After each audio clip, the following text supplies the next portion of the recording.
listening to the Swish Edition because you have nothing better to do.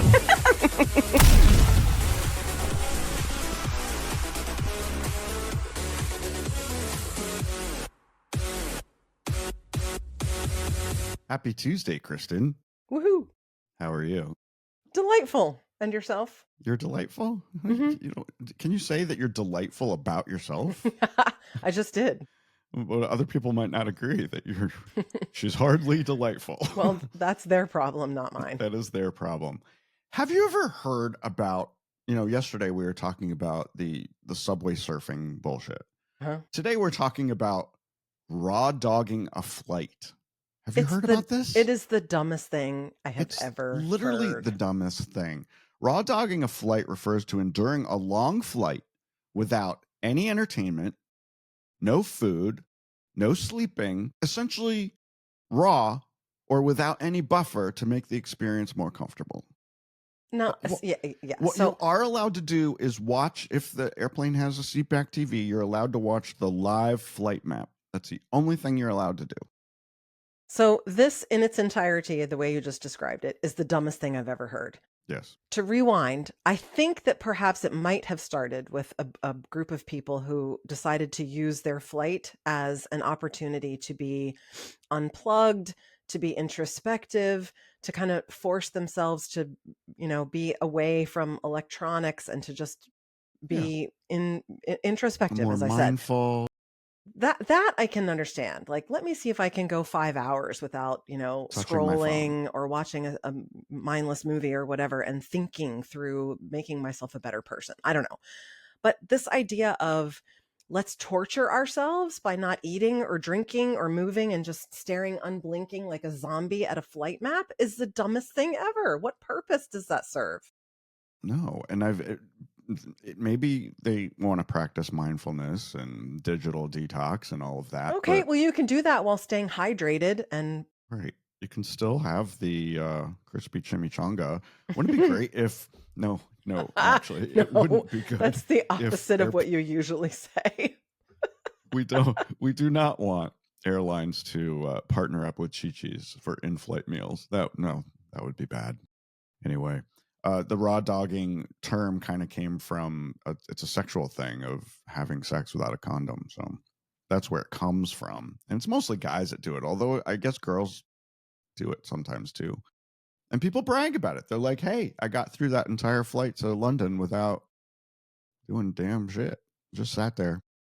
Well, that's like, I don't know why you'd brag about that. You just wasted your 7 hours or whatever. Just, I just hope they kept their shoes on. We don't want no bare feet while you're raw dogging.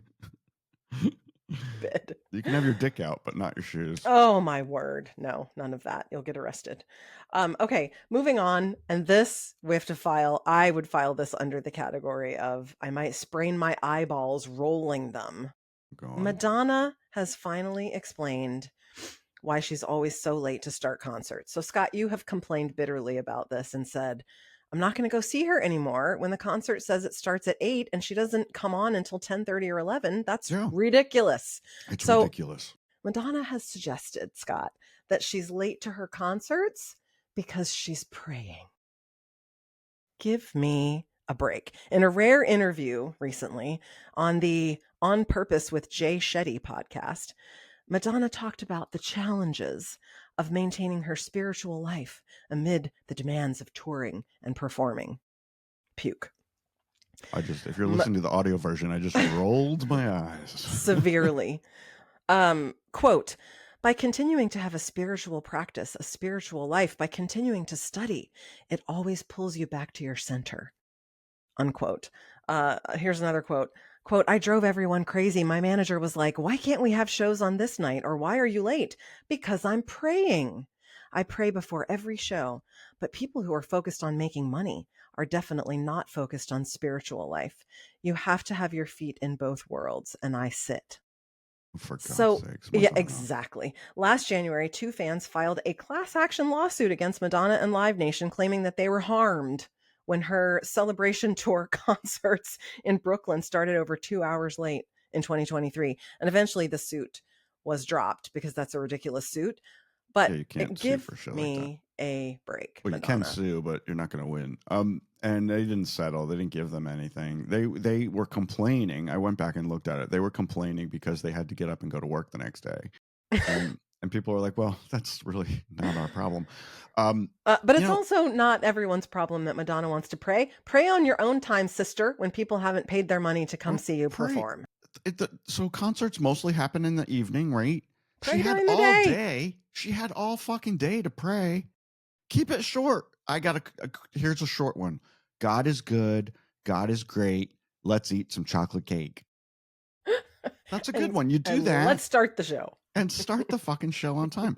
This is what I told you. I've been to 3. I think I've been to 3 Madonna concerts, big ones, in DC and here in Vegas. 2 in DC and 1 here in Vegas.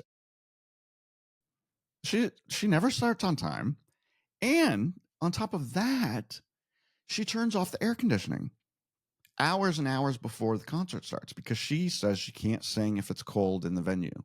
So by the time this concert starts, oh my gosh, it's 85, 90 degrees in the fucking building. It's unbearable. Horrible. I don't care if she puts on the best show since God.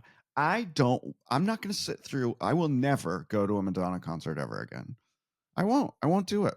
She's going to be here in January. She's making up a concert that she missed from her last tour. I don't know how you even do that. When the tour's been wrapped up for a year, how do you pull all back your musicians, your backup to dancers, recreate it? Yeah. And then and the staging. How do you even do that? It would cost more money than they could possibly make in ticket sales.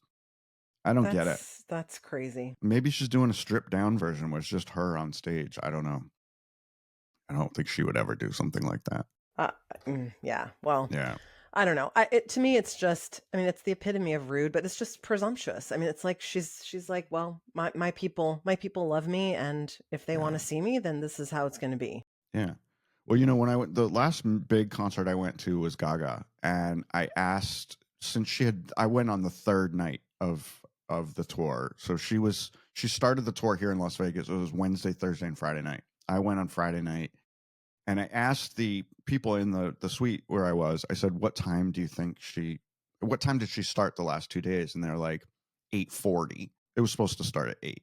I thought that was reasonable, I guess. But but you're starting 40, 45 minutes late on purpose every night for what reason? Why can't you just start when it's supposed to start? If it says it starts at 8, why can't it just start at 8? I saw Cher 3 different times, and when she started at 8:01 and the show was supposed to start at 8. And that's what you do. That's what you friggin' do. Is it a power move? Is it like, I'm so important I'm me because, and I can do whatever I want? Yeah. It's shitty. Breaking news, Kristen, the Swish Edition is not going to win a Golden Globe in January. We're not even on the list. We're not even on the list. The Golden Globe Awards announced, and we talked about it on the show several months ago, that this would be the first year, or 2026 would be the first year that a podcast category is being added to the Golden Globes, because they're so popular now. They're getting ratings bigger than anything that's on TV, Of course, they announced 20 different shows that are eligible to win the podcast award. It seems like that's a much larger category of nominees than other things. Like, they don't have 20 actresses for Best Actress. So I don't know why there are 20 shows. But of course, Joe Rogan is on there. Because there's so many of them, I guess. Smartless is on there. Dateline NBC. The Good Hang with Amy Poehler. Pod Save America. I've heard of some of these. The only one of these that I think I told you already, the only one that I ever actually listened to or watch is Mr. Ballin. I love Mr. Ballin. And then, there's a lot of crime stuff on there. Call Her Daddy's on there, of course. I don't even know what that is. But then there's also the more conservative shows like Ben Shapiro, Megyn Kelly, Tucker Carlson. They're all on there. So Theo Vaughn is on there with his This Past Weekend show. I don't know who. But no, let me look at the list. No Swish Edition. No Swish Edition. All of our ones and ones of listeners have not nominated. I even exaggerate it when I say our tens of listeners, but that's Tens and okay. tens. That's okay. We're still having fun, even if we're just talking to each other, And we're like one person said. And we're joking because it's Is this a Zoom meeting between coworkers? What is this? yes. So moving on to some movie news, Scott. Please. George Clooney was somewhere doing something this weekend and said that Warner Brothers has approved the budget for a fourth Ocean's 11, which makes me happy because I loved that franchise. And they're going to start filming in 8 or 10 months because of the enormous cast. It's an ensemble cast, as they all are. Getting all the schedules to line up is super hard. It's hard when you have that many A-listers. Yes. So Julia Roberts, Brad Pitt, Matt Damon, Don Cheadle, all of them are coming back. Yay. I'm so excited. It's sad that Carl Reiner won't be back because he's dead. Yeah. That's sad. There's that. Elliot Gould is still alive. Maybe he'll be in there. Oh, yeah. Right? Yeah. If it doesn't take place in Vegas, then I'll be very, very pissed because I love number 1 and number 3 because I get them all mixed up. Yeah. The first one was Vegas, obviously. The second one was in Europe, and I thought that one sucked. I did not like that one at all. Yeah. But the third, they brought it back to Vegas. So if they know what they're doing, they'll do it here in Vegas for the fourth one. Was the third one the one when Julia Roberts was pregnant? Wasn't she pregnant in one of them? If you don't know for sure, you better not bring it up. And then in one of them, yeah, go ahead. Sorry, in one of them, Casey Affleck was in. He was in the third one, but not the. Anyway, maybe I should go back and rewatch them all since I love them so much and can't remember what the hell happened. Casey Affleck and Scott Conn played brothers, and I think they were in all 3. They were? Well, they're definitely in the first one. Anyway, there was also the all-female version that was done in New York City. I didn't see that one. About a jewel, stealing jewelry at the Met Gala ball. Yeah. Yeah, I didn't see that one. Yeah.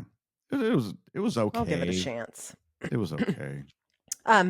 Well, in news about another movie series, Quentin Tarantino's Kill Bill, they're apparently bringing back both of those movies as they were originally intended to be together. So Kill Bill, The Whole Bloody Affair will be released in theaters nationwide for the first time on December the 5th. So mark your calendars. Excited. Select presentations will be in 70 millimeter and 35 millimeter, while the film will include a never before seen 7-minute animated sequence. I can't picture that, but okay. So Tarantino has said, hey, I wrote and directed it as one movie, and I'm so glad to give the fans the chance to see it as one movie. Blood and guts on a big screen in all its glory, but you got to sit there for over 4 hours, which seems like Well, it's I think he's shown it once at like a film festival or something, and they did put in a bathroom break in the middle, like they used to do with like when they showed Gone with the Wind, when Gone with the Wind came out in 1939. There was an intermission, and it was like a 10 or 15-minute intermission so people could go to the bathroom and have a cigarette and all that. Yeah, necessary. Hopefully he'll do that with Kill Bill, The Whole Bloody Affair. Kill Bill is 2 of my favorite movies. The studio convinced him to break it up into 2 movies, and I don't know if you remember back in the day when it came out, they released them about 6 months apart. So I didn't realize that. Yeah, the first one came out in the fall, and then the second one came out in the spring. And they're both great, and so when you go to see the second movie, and I have them on DVD somewhere here in the house, when you start the second one, there's a little recap of what happened in the first one.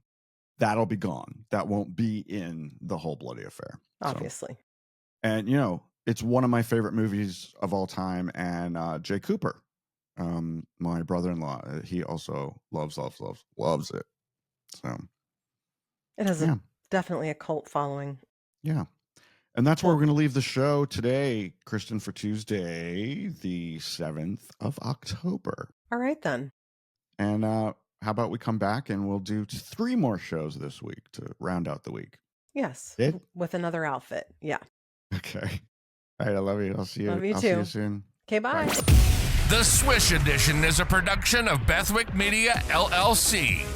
Learn more about the show at swishedition.com.